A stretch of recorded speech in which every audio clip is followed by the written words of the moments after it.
सबसे नीक बाटे सहिया किसानी, खुशी बाटे रउआ घरवे में बानी।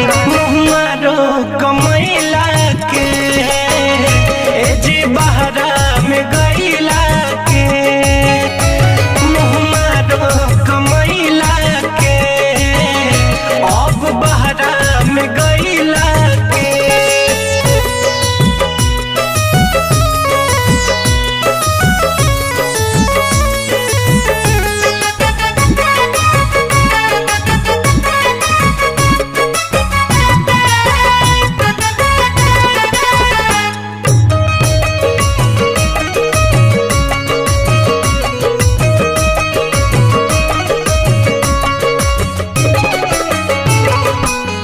महल से नीक बाट टूटही फलानी, नून रोटी भला